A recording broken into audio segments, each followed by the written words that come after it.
أعوذ بالله من الشيطان الرجيم. بسم الله الرحمن الرحيم. يا أيها المزمل قم الليل إلا قليلا نصفه أو انقص منه قليلا أو زد عليه ورتل القرآن ترتيلا إنا سنلقي عليك قولا ثقيلا إن ناشئة الليل هي أشد وطئا وأقوم قيلا إن لك في النهار سبحا طويلا واذكر اسم ربك وتبتل إليه تبتيلا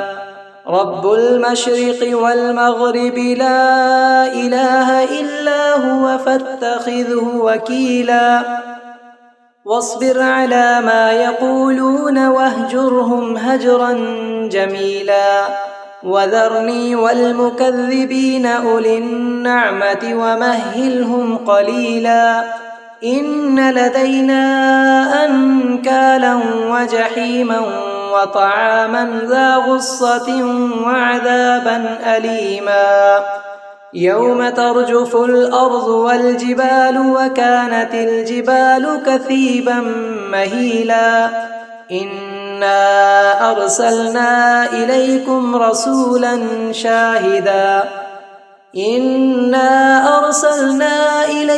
رسولا شاهدا عليكم كما أرسلنا إلى فرعون رسولا فعصى فرعون الرسول فأخذناه أخذا وبيلا فكيف تتقون إن كفرتم يوما يجعل الولدان شيبا السماء منفطر به كان وعده مفعولا إن هذه تذكرة فمن شاء اتخذ إلى ربه سبيلا إن ربك يعلم أنك تقوم أدنى من ثلثي الليل ونصفه وثلثه وطائفة من الذين معك والله يقدر الليل والنهار علم أن لن تحصوه فتاب عليكم فاقرؤوا ما تيسر من القرآن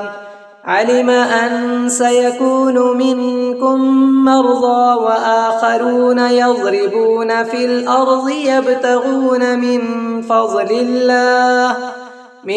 فضل الله وآخرون يقاتلون في سبيل الله فاقرؤوا ما تيسر منه وأقيموا الصلاة وآتوا الزكاة وأقرضوا الله قرضا حسنا وما تقدموا لأنفسكم من خير تجدوه عند الله هو خيرا وأعظم أجرا واستغفروا الله إن الله غفور رحيم.